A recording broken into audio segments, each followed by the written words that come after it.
Nous sommes de retour sur le plateau de TV Finance. Merci beaucoup si vous nous rejoignez à l'instant pour cette édition du live de TV Finance du 28 octobre 2022. Et comme convenu, il est désormais temps d'accueillir sur ce plateau, comme tous les vendredis matins, Antoine Quesada pour une analyse de l'ouverture de la séance à Paris. Bonjour Antoine. Bonjour Louis-Antoine. Bonjour, merci beaucoup d'être avec nous. Antoine, je rappelle que vous êtes trader, formateur et coach chez AQTS.fr. Antoine, on a observé, le CAC 40 a effectué un rebond ces dernières séances, un rebond qui n'était pas technique, puisque supporté, porté, catalysé par des données macroéconomiques et des données microéconomiques. Ceci étant, depuis la publication des GAFAM aux États-Unis, le CAC recule, cède du terrain. C'est encore le cas ce matin. Est-ce que ça va continuer toute la séance ? Écoutez, effectivement, on a ouvert en dessous des 6002. Là, on est à 6202 points à moins 0,67%. Effectivement, dans la continuation un petit peu de ce qui s'est passé hier.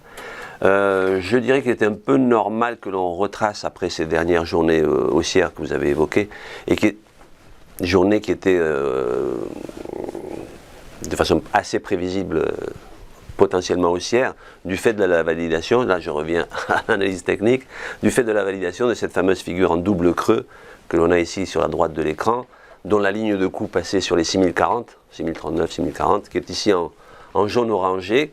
Et le fait d'avoir clôturé au-dessus, ça remonte déjà à 7-8 jours, le fait d'avoir clôturé au-dessus validait donc cette figure. Et encore une fois, pour moi c'est du pain béni lorsque j'ai ce genre de figure validée, c'est que tout de suite, la première des choses à faire, c'est tracer le potentiel théorique. C'est-à-dire utiliser les ratios de Fibonacci, reporter donc l'amplitude du creux le plus grand au-dessus de la ligne de coup, et à ce moment-là, ça nous donne des repères. Alors, on les atteint ou on les atteint pas. Le plus souvent, on atteint au moins la moitié de ce potentiel. La moitié de ce potentiel, c'était les 50% de Fibo, 6246 points. Et là, un petit conseil, entre guillemets, à nos amis auditeurs qui font de l'analyse technique pure, c'est qu'en général, si on exploite ce genre de signal, nul besoin d'aller chercher comme objectif les 100%. Effectivement, les 100%, on en rêve, mais c'est pas ce qui est le plus probable. Mais non, parce que le plus important, c'est quoi? C'est la probabilité d'atteindre quelque chose. Il vaut mieux avoir 90% de probabilité d'atteindre un niveau qui ne représente que 50% d'un potentiel, que viser 100% du potentiel qu'on n'atteindra peut-être pas. Mais c'est logique. Donc, il était normal, et là j'en reviens à l'instant T, il était normal que sur les 50%, voire même l'approche, on n'a pas atteint les 61,8. On est allé à 6200, les 61,8 auraient été 6295. On n'y est pas allé avant-hier, et donc sur ce niveau-là, donc autour des 50%, et d'ailleurs hier en clôture, les 6244 que l'on voit ici sur l'écran, à 2 points près, représentaient les 50% de Fibo, les 6246. Donc vous voyez que cette zone-là, les 50%, voire l'approche des 61,8, est logiquement, dans ce genre de contexte, une zone de prise de bénéfice, tout simplement. Une zone de prise de bénéfice, donc il faut s'attendre à des prises de bénéfices dans le futur, sachant alors que d'un point de vue fondamental, aujourd'hui, on a la publication de la croissance en Allemagne, on a l'inflation, les dépenses des ménages, l'indice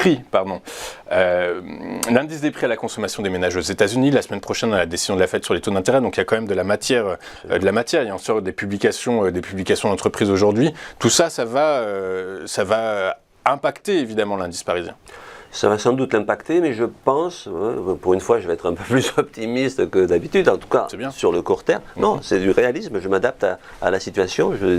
Le graphique nous dit qu'il était normal que cela retrace, donc ça a commencé à le faire hier. Et vous remarquez aussi la précision, et j'insiste toujours là-dessus, parce qu'en fait, c'est pas de la voyance. On a des outils, on apprend à s'en servir, et il y a des outils qui ont une grande pertinence dans un contexte bien précis. Et je reviens sur Fibonacci. Si on regarde la mèche, donc la dernière bougie, qui est la bougie d'hier, le plus bas de cette bougie, à 2 points près également, elle touchait un nouveau ratio de Fibonacci qui était les 6197 points. En fait, on est allé à 6194.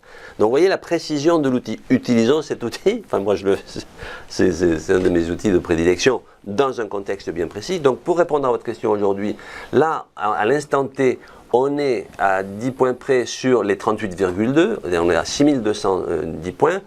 On va se retrouver confronté à une moyenne mobile à 8 unités de temps exponentielle qui est ici, ma ligne en rouge, je vous en parle un peu, mais là, vous voyez, cette ligne en rouge qui peut servir de support sur une petite tendance haussière. Enfin, en tout cas, dans un premier temps, si on venait à la toucher, et vous voyez qu'elle se situe à peu près sur le niveau de la fameuse ligne horizontale en bleu continu, dont je disais la semaine dernière qu'elle serait peut-être difficile à franchir, et on l'a quand même franchie. Donc maintenant, elle était une grosse résistance, elle va devenir un support, et elle passe sur la zone des 6156 exactement. 6150, quoi. Voilà, et que l'on peut arrondir effectivement à 6150 sur des niveaux psychologiques. Donc je pense que le retracement qui pourrait se poursuivre aujourd'hui à la faveur des statistiques dont vous parlez, qui peut-être décevront le marché, pourrait ramener le CAC sur les 6150, dans ces eaux-là. Mais rien d'inquiétant, en tout cas à court terme. Mais si on venait effectivement à casser ce niveau, je dirais que potentiellement, le maximum de baisse sur le court terme nous ramènerait sur les 6040, qui à ce moment-là serait la fameuse ligne de coup dont je parlais tout à l'heure, de cette figure chartiste en double creux qui est sur la droite de l'écran, qui elle-même maintenant deviendrait support. Mais pour autant, je ne pense pas que c'est ce qui va se produire dans l'immédiat. Je dirais au pire pour aujourd'hui un retour sur les 6150 et probablement une stabilisation, voire un rebond sur cette zone. Mais rien de méchant puisqu'il est tout à fait, comme je le disais, tout à fait logique qu'il y ait des prises de bénéfices sur ces niveaux-là, puisque traditionnellement les 50% de Fibonacci sur un potentiel théorique d'une figure chartiste, voire les 61,8 qui sont une résistance majeure, il était normal qu'il y ait une prise de bénéfices et que cette prise de bénéfice se déroule sur 2-3 jours et on en est peut-être au deuxième, voire le troisième jour de cette prise de bénéfice. Donc pour le moment, rien qui remette en question le petit potentiel haussier de court terme. Absolument, dont le maximum à mes yeux, mais je crois que tout le monde l'a vu, serait les fameux 6400 points. C'est une grosse résistance. On n'y est pas encore. On n'y est pas encore, mais ça ne remet pas en question la figure chartiste ici et ce potentiel-là. Et ça ne remet pas en question non plus la tendance de fond, qui est, selon vous? Selon moi, elle n'est pas encore redevenue haussière. Donc la tendance de fond, déjà, il faudrait franchir les 6400 en clôture et définitivement, je dirais, entre guillemets, enfin c'est une façon de parler, franchir les 6600 points en clôture pour considérer que vraiment la tendance de long terme, elle redevient haussière et non baissière. Et non baissière, très clair. Merci beaucoup Antoine pour toutes ces précisions, pour votre œil sur cette séance d'aujourd'hui qui pourrait donc aller chercher les 6150 points, c'est une probabilité et nous le verrons. Merci beaucoup Antoine d'avoir été avec nous ce matin. Je rappelle que vous êtes trader, formateur et coach chez AQTS.fr. On va marquer une petite pause et juste après, il sera bien l'heure de retrouver Benoît Fernandez-Rioux pour ses Market Movers. À tout de suite sur TF Finance.